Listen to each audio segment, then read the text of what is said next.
Hello everyone. Today I'm finally back sitting down and making a video. Today I'm going to make a video about something that I've been wanting to make a video of for about a month. And so that is the narcissistic mother and the relationship she has with her daughter or with her daughters. So I am making this video mainly because of experience. I have experienced, this dynamic for 18 years, and I feel that talking about this will bring some kind of light and some kind of knowledge to the community of narcissistic survivors. So I'm gonna try to make this short. I don't want to babble for too long. So as we know, the narcissistic individual or narcissistic people, they lack so much self-awareness, self-confidence. They have inflated egos, and they live under a lot of denial, pretty much for their whole lives. They are literally existing in a fantasy world, and they cannot live in reality, because reality is going to mean pain. Reality is going to mean torture in their psyche, and that is not how they want to live, so they live under denial. Also, narcissistic individuals usually come from families that undervalued them, that put them down, very bad childhood experiences they've experienced, and so they grow up in these environments, and they want to have an upper hand, a power in society. And so they fake their confidence, they fake their success, they fake their beauty, and they try to succeed. They try to overpower people, they try to climb on people to get what they want. As I've talked about in my previous videos, they lack a lot of things that normal individuals have. They lack empathy, they lack confidence, they lack a lot of things that us normal human beings possess within ourselves. The dynamic of the narcissistic mother and their daughter is very interesting for many reasons. One, these two individuals are females, and two, these two individuals need some kind of supply. The daughter needs validation. She seeks guidance from the mother, and the mother, which is the narcissistic mother, seeks constant approval. She seeks constant supply from her daughters and anyone that she comes in contact with. And so there is a clash between the mother and the daughter, because as the daughter is trying to seek for approval, is trying to seek for validation, and the huge thing is nurture. Any child, that is living with their parents, they need to be nurtured. They need to be growing in a safe, healthy environment where they can express themselves, where they are heard, where they are acknowledged. And a healthy parent, a healthy family dynamic will be able to grant children these essential fundamental things. But a narcissistic parent, a narcissistic mother, in this topic of conversation, because they are not normal, because they are not healthy mentally and psychologically, they are not able to deliver the same care and nurture as a normal human being, a normal parent would. So that dynamic is broken from a very young age, and the child from a very young age lives under that condition for so long. Sometimes it becomes normal to experience those bad traumatic things that happen in the household. So the mother seeks approval in any way from the children, the relationship she has with the father, or with anyone. So the narcissistic mother is very envious of the daughter or the daughters, because as they grow up, as they mature, as they develop, they change. As they change, these changes that happen, the narcissistic mother doesn't want to see. So what she does is she tries to put the daughter's confidence, accomplishments down to level 0, so that the daughter doesn't evolve, the daughter doesn't grow and become a woman. Any growth, any change, any development, any success is a threat to the narcissistic mother, because that hurts their ego, that hurts their confidence, especially if they have lived under a very suppressed environment. I'm talking about the narcissistic mother. In my case, my ex-narcissistic mother lived under very abusive parents that were alcoholics. She was mentally and physically abused from a very, young age. And so no one really gave her that approval and freedom to express herself and be an individual. And so she grew up literally just under denial. She never had the things that a normal child needs to be able to grow and develop and change.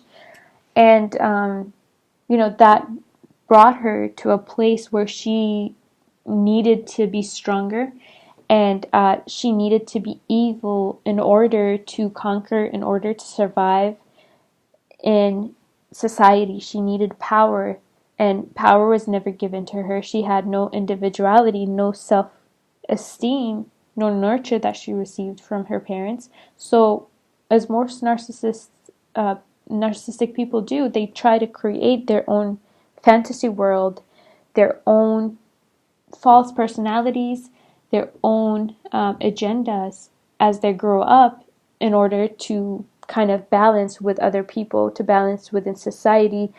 They pretty much have to be actresses and actors to make it into the real world.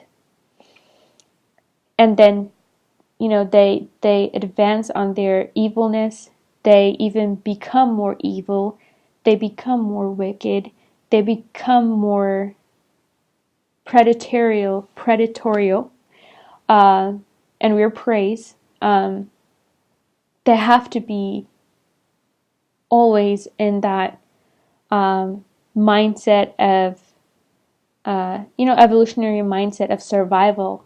They have to operate on that level. And, because they've been doing this since they were very young, since, they've been doing this for so long that it just becomes a second nature. It just becomes who they are. It finally gets embedded in their DNA, pretty much, in who they are. And they just go on in the world and destroying other people. These are very, very, very sick individuals. Like they lack awareness. But also they know what they're doing. They know the damages that they're causing people, but they don't stop themselves, because they have gone way too far to stop themselves. Anyway, to get back to the topic of the conversation, the narcissistic mother is always in competition with the children, especially with the daughters.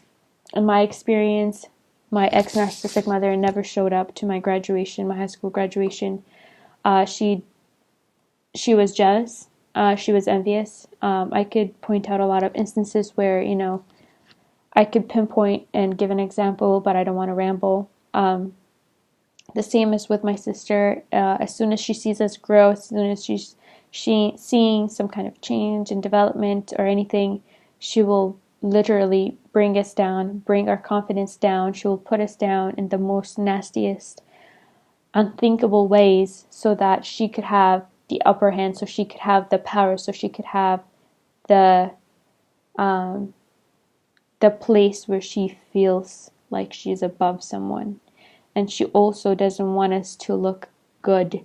Anytime we pamper ourselves, it's it's not pretty. Like it's just, it's, the competition is so real to the point where you can't even look your best. You can't even look your best. Like, that's how crazy it is. There's always this competition that never ends. It's just very toxic, twisted, psychotic kind of thing that they do. I don't know. It's just unbelievable just thinking about it. And I feel like for most of us, who had narcissistic parents, or especially narcissistic mothers, we grew up in this abusive environment for so long, to the point where we dissociate, and we lose sight of who we are and what we like and what we don't like, and all these things that we never had the chance to experience when we were growing up, when we were a teenager. And now, I'm talking from experience. Now in my 20s, I'm no longer in contact with that monster, but now in my 20s, where I am, changing a lot, even more, and growing, sometimes I have to sit down and like think about my past and say, well, I've never been given any guidance or structure or nurture from a mother that should have done that. So how can I go on? How can I become an individual? How can I know what I want? How can I know who I am? Who am I? Like, it just brings us all back to who we are. Especially, it's different with a narcissistic relationship dynamic and the narcissistic mother, because you've grown up with this parent for so long, and you were never even given the chance to be yourself, to be an individual, to understand yourself. And so now, when that dynamic ends, it's a huge relief. But at the same time, it's something that is unusual, because you're just left here by yourself, trying to bring all these broken pieces together and trying to make sense of everything. And it's pretty much like it's a very sad experience. I think it's just, as these narcissistic entities do, they leave us all confused. When the relationship, or when the friendship, whatever that is, ends. And it is just a very confusing thing to be experiencing. And I'm not going to sit here and say, yeah, I've figured it out. Like, there is this one answer that you have to follow in order to heal from it. It is a learning experience. It is something that every one of us survivors need to experience and need to acknowledge, but also need to come in terms with and find meanings, or trying to resolve it is, I think, the best way. However long it takes to get from point A to point B, I think we have to come in terms with all these, with these things that we've experienced from childhood, and we have to say, okay, well, what do we do with this information? How can we change? How can we grow? How can we make sense of it? And how can we start over? Sometimes everything is just about starting over, unfortunately, but sometimes it could be for our benefit. But that's all I have to say. I think I touched on the things that I wanted to touch on. I hope it makes sense, and I hope that someone understands what I've said. But I'll try to keep more videos coming. But in the meantime, subscribe, like, and share. Thank you.